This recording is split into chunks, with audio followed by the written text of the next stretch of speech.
எல்லோருக்கும் பணிவான வணக்கம். நம்முடைய ஐயா நமச்சிவாயா சேனலில் இருந்து அடியேன் என்று தினம் ஒரு திருக்கதையில்.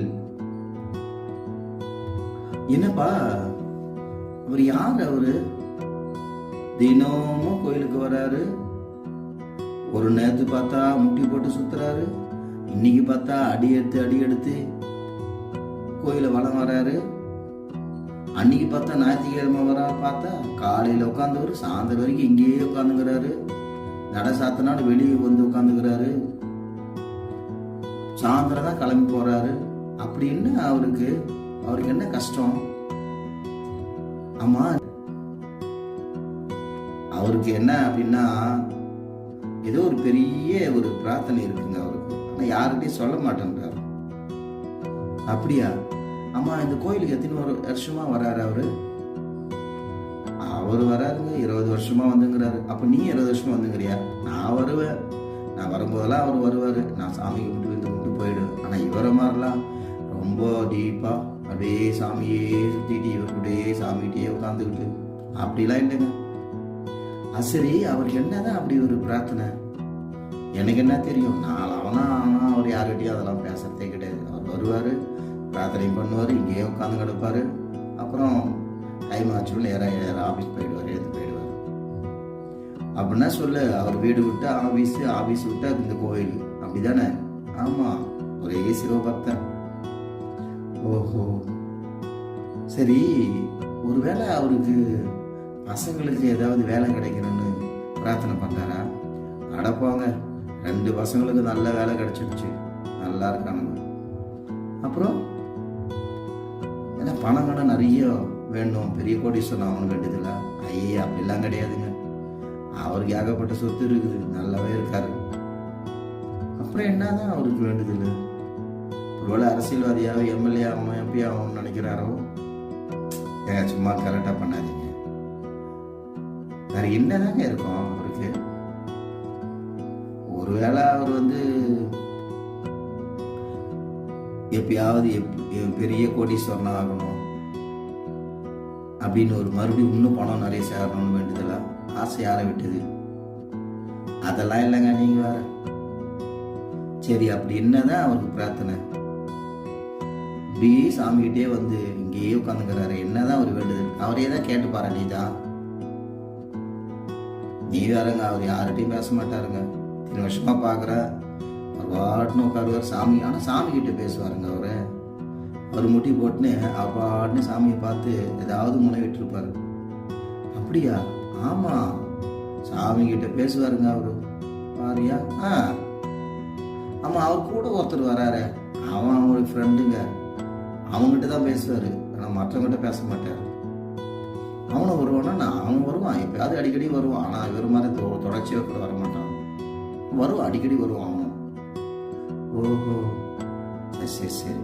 சரி, வாங்க, இன்னைக்கு நான் கேட்குறேன் அவர்கிட்ட அப்படின்னு சொல்லிட்டு 2 பேரும் பேசிக்கிட்டவங்க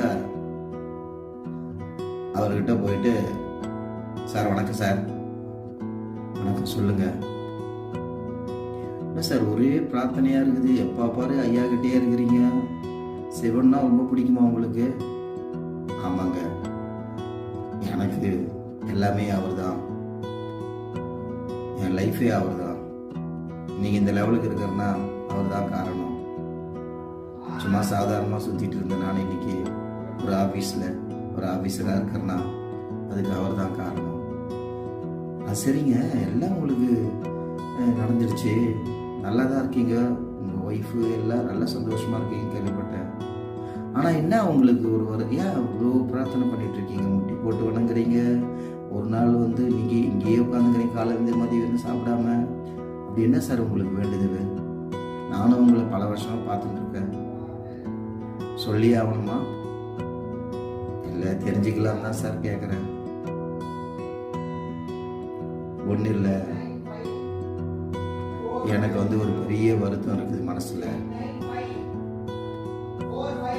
என்னுடைய சின்ன வயசுலேருந்தும் சரி, கல்யாணம் ஆன பிறகும் சரி, என்னுடைய தாய் தந்தையை நான் சரியாக கவனிச்சுக்கிறேன்.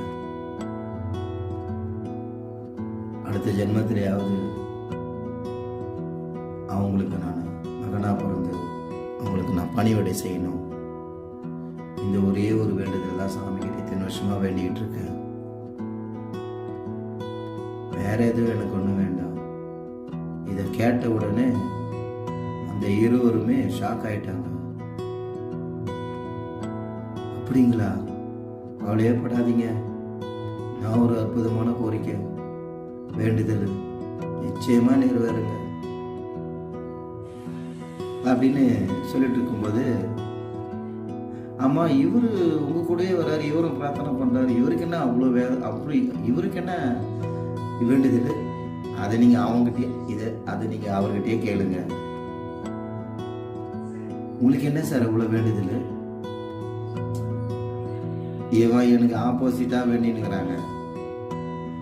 என்ன சொல்றீங்க? ஆமாங்க, இவன் என்ன வேணும்னா அதுக்கு நான் வேணான்னு வேண்டான். புரியலங்க.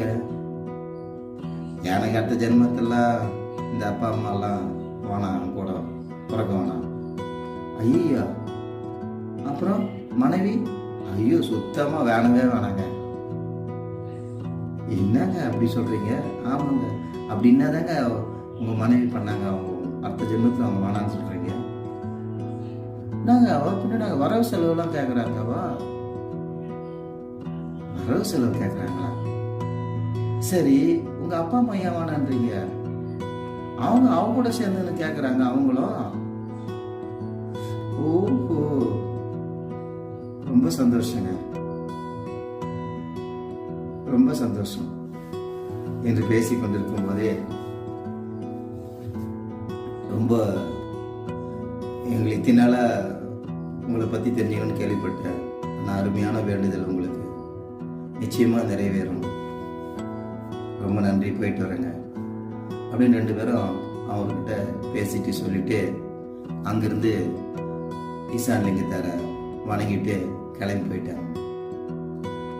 இந்த ஒரு சிறு கதை உங்களுக்கு பிடித்திருந்தால் சந்தோஷம் அடையுங்கள், பிடிக்கவில்லை என்றால் வருத்தம் அடைய வேண்டாம்.